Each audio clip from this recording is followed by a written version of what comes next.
मेरे सवालों के जवाब देने के लिए मुझे एक पूजा करनी हो, और उसके लिए एक नवजात शिशु की आवश्यकता होगी, और वो बालक तुझे लाना होगा।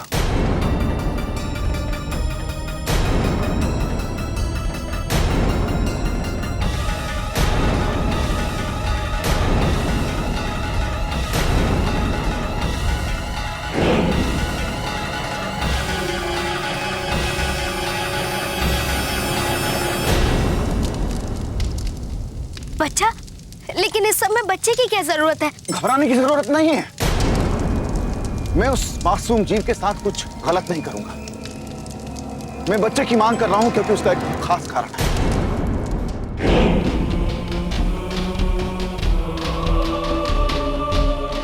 तुझे श्राप जिस पाप के लिए मिला ना, उसका कारण बच्चा। तूने पिछले जन्म में अपनी कोख में पलते हुए बच्चे की हत्या की थी, इसीलिए तेरे पति ने तुझे छोड़ दिया था। उसके मन से हाय निकली, जिसकी सजा में ये जन्म मिला है तुझको। इसीलिए हम इस पूजा में बच्चे को शामिल करेंगे, ताकि हम ईश्वर से उस मासूम की हत्या की माफी मांग सके। वो बालक हमारे और ईश्वर के बीच की कड़ी होगा। वो हमारी पुकार को उस परमात्मा तक, उस ईश्वर तक पहुंचाएगा। बाबा, लेकिन उस बच्चे को कोई नुकसान तो नहीं होगा ना? दोबारा बच्चे का नुकसान करके भला हम तुम्हारा प्रायश्चित कैसे कर पाएंगे? तू चिंता मत कर, वो बच्चा सुरक्षित रहेगा। लेकिन हम वो बच्चा लाएंगे कहां से? हम तो यहाँ किसी को नहीं जानते। वो तो तुम्हें ही सोचना होगा बेटा, क्योंकि तुम्हारे द्वारा लाए बच्चे के द्वारा ही ये पूजा सफल होगी। परसों अमावस की रात है, उसके पहले पूजा की सारी तैयारियां हो जानी चाहिए।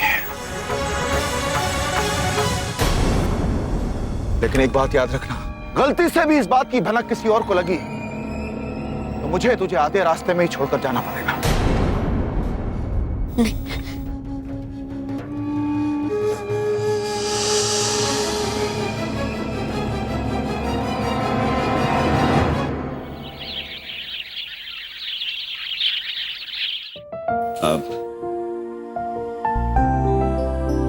आज पहला दिन है।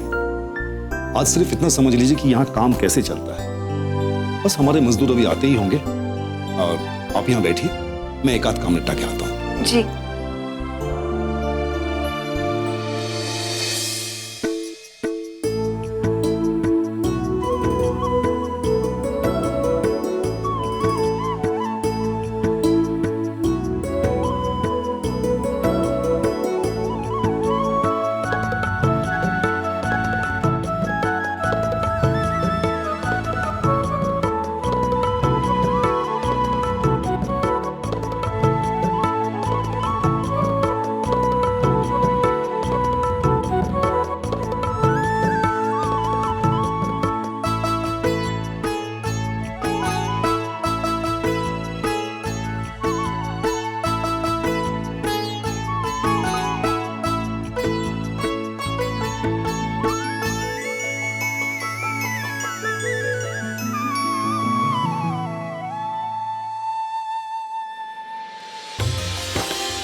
आइए।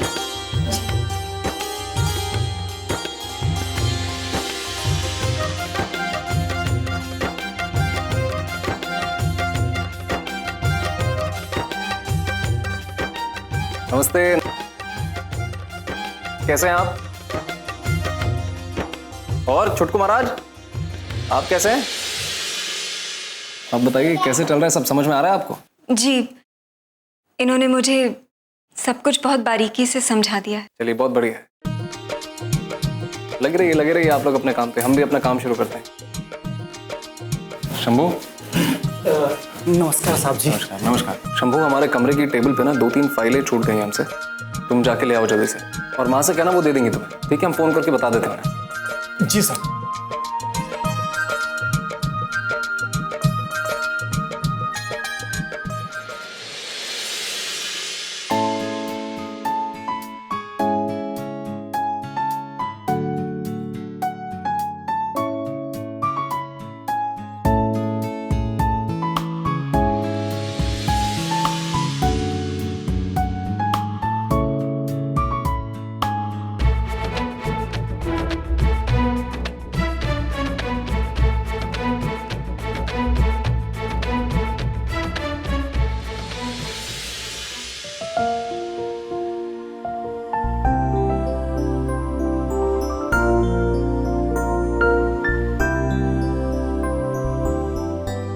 मुझे नई जिंदगी देने के लिए बहुत बहुत शुक्रिया वानी।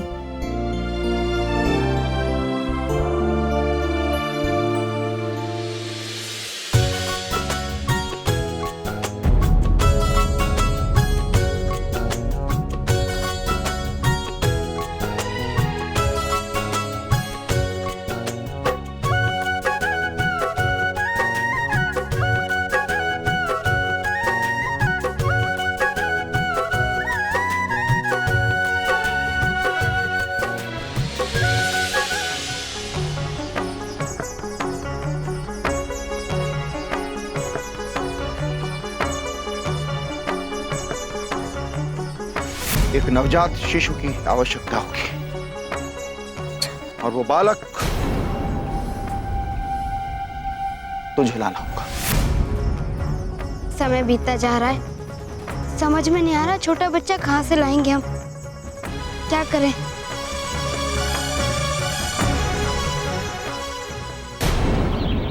प्रणाम गुरुजी। प्रणाम प्रणाम। आपका बच्चा तो बहुत खुश और स्वस्थ लग रहा है।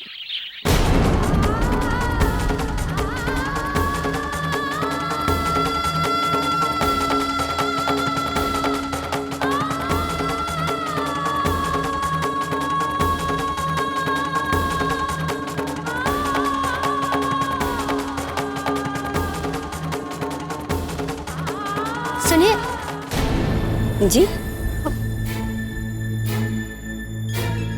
जी कहिए। वो दीदी, हम इस वक्त बहुत मुसीबत में हैं। अगर आप हमारी मदद कर देंगे तो आपका बहुत बड़ा एहसान होगा। कैसी बातें कर रही हो बहन, हम सब यहाँ जोगिंदर बाबा के आश्रम में हैं और फिर एक परिवार की तरह हैं। बोलो तुम्हें मुझसे क्या मदद चाहिए। वो दीदी, वो हमें एक पूजा करनी है जिसके लिए हमें एक छोटा बच्चा चाहिए। और देखिए ना, हम यहाँ किसी को भी नहीं जानते। क्या आप हमें थोड़ी देर के लिए इस बच्चे को ले जाने देंगे? क्या? आप परेशान मत होइए। हम इसी आश्रम के हैं, जोगिंदर बाबा की शिष्या हैं। हम वादा करते हैं आपके बच्चे को कोई नुकसान नहीं होने देंगे और पूजा खत्म होते ही हम इसे आपको लौटा देंगे। भगवान के लिए हमारे ऊपर विश्वास कीजिए। तुम्हारा दिमाग खराब है क्या? और मैं समझती नहीं क्या बच्चों के साथ कौन सी पूजा होती है। और मैं क्या, दुनिया की कोई भी माँ तुम्हें अपना बच्चा नहीं देगी। कौन सी पूजा, कौन सा पाठ, मैं तुम्हें अपना बच्चा हरगिज नहीं दूंगी।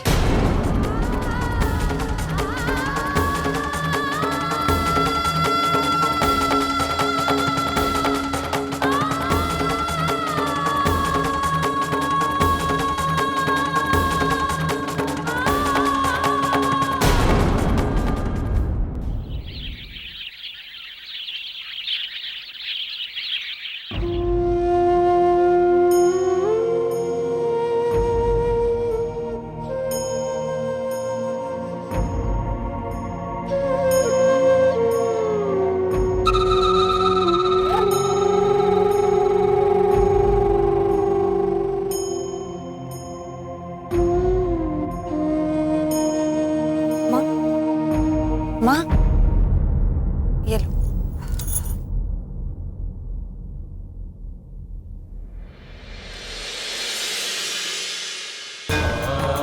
कृपया कैसे बुला पाएंगे भारती भाभी? वो ऐसे ही रहेंगे जिंदगी भर अधूरे।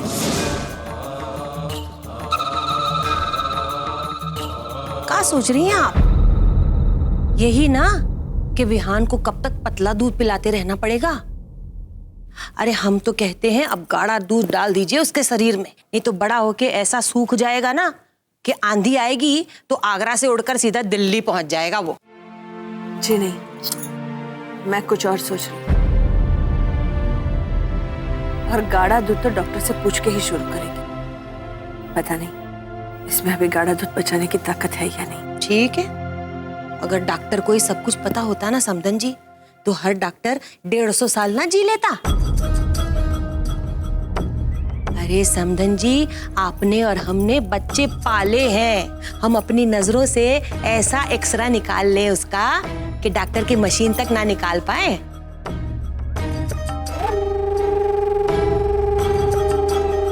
खैर, हम तो उसकी भलाई के लिए बोल रहे हैं, बाकी कौन सा कोई हमारी नानी बदनाम हुई जा रही है। प्रणाम माँ जी।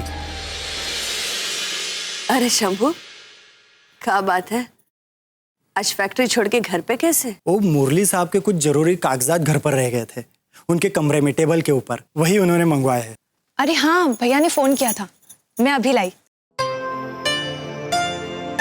शंभू आओ बैठो।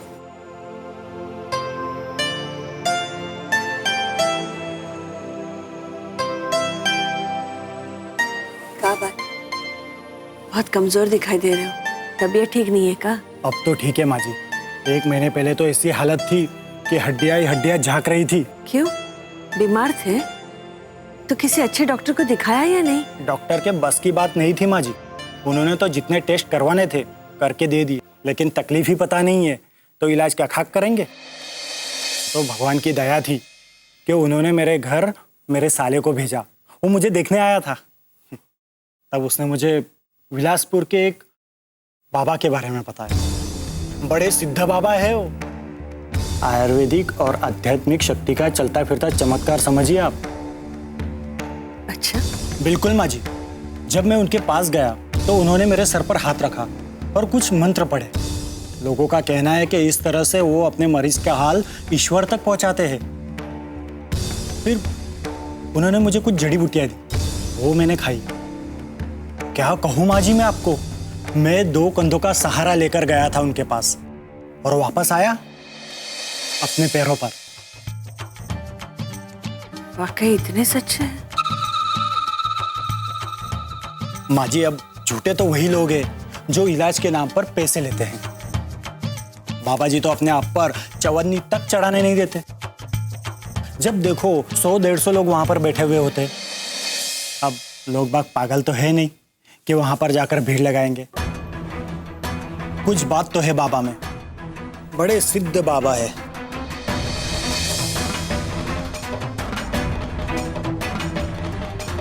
शंभू भैया लीजिए। नमस्ते मालकिन, चलता हूँ, फैक्ट्री में बहुत काम है। नमस्कार।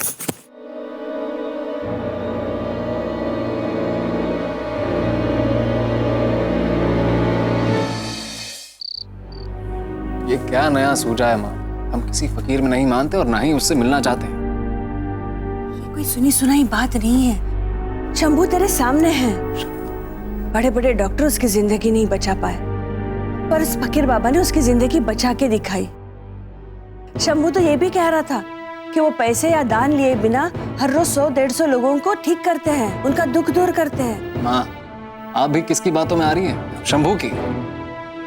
अरे वो खुद इतना भोला है कि अगर आप उसे ये कहते हैं कि वो जो पत्थर पड़ा है वहां पे वो किसी देवी देवता का है तो उसका माथा टिक जाता है वहां पे। मैं सिर्फ शंभू की बातों में आकर नहीं कह रही हूँ, मैंने खुद पता करवाया है। ये बाबा बड़े सिद्ध माने जाते हैं। सालों की तपश्चर्या के बाद उन्हें ये सिद्धि प्राप्त हुई है कि वो लोगों के दुख और बीमारियां दूर कर सके। उन्हें ईश्वर का आशीर्वाद मिला है। माँ, सबसे पहली बात, हम किसी ईश्वर जैसी चीज में नहीं मानते। अगर ईश्वर होते तो आशीर्वाद देते ना सबको। आज अगर ईश्वर होते तो हमसे हमारी भारती को नहीं छीनते। एक दूध पीते बच्चे से उसकी मां को नहीं छीनते। मां, आप मां हैं हमारी, इसीलिए कह रहे हैं आपसे, आप इस अंधविश्वास से बाहर निकलिए मां। कोई ईश्वर नहीं है, कोई शक्ति नहीं है मां। पता नहीं कब से, कितने सालों से हम सब बस बेवकूफ बनते आ रहे हैं।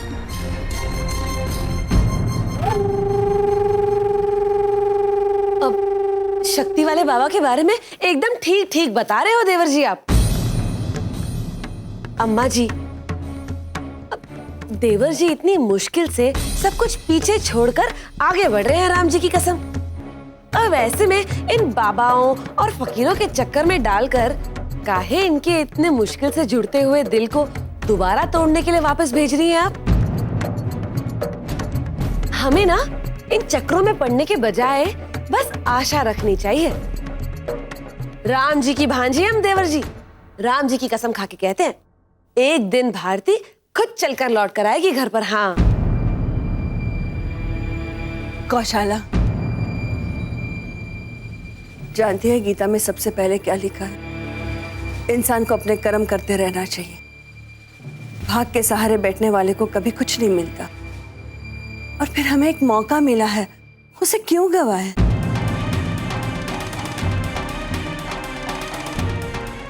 मुरली, और हो सकता है कि यही हमारा भाग हो जो शंभू के रूप में हमारे सामने आया हो। एक बार मुरली, एक बार चलते उस फकीर के पास, शायद वहां तुझे तेरी जिंदगी मिल जाए और हमें हमारी बहू मिल जाए।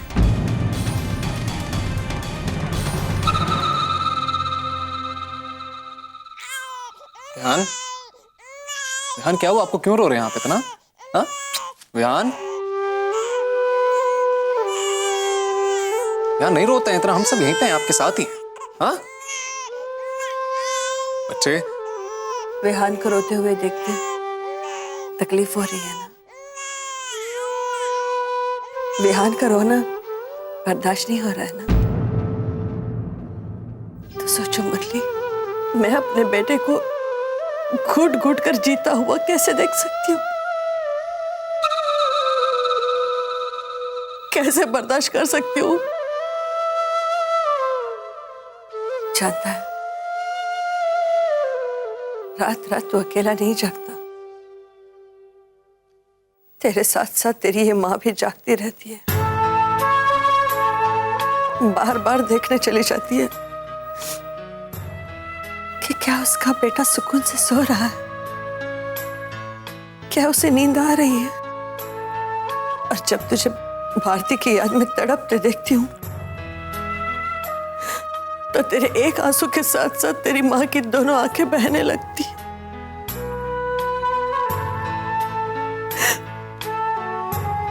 बड़ी मुश्किल से एक उम्मीद से दिखाई देने लगी है, तो क्यों उस रास्ते पे चलना नहीं चाहता? अपनी माँ के लिए ना सही, विहान के लिए तो।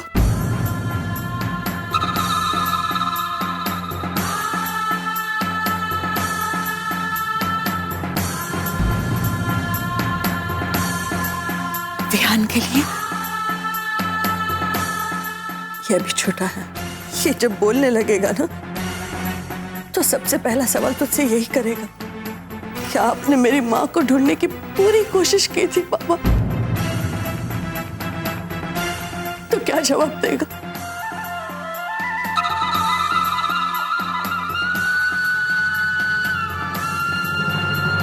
ठीक है माँ,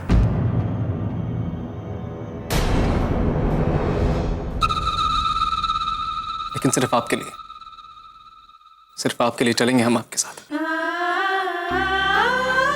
और माँ, हम विहान के बिना नहीं रह पाएंगे, तो हम इसे भी अपने साथ लेके चलते हैं।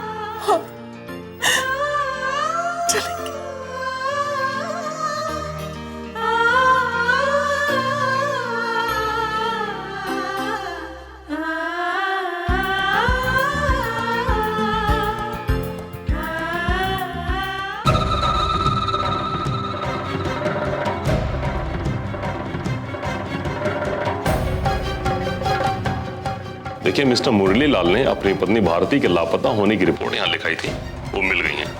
हमारी भारती हमें वापस मिल चुकी है, और वो भी सही सलामत। आपके यहाँ जो है वो जाने कौन है?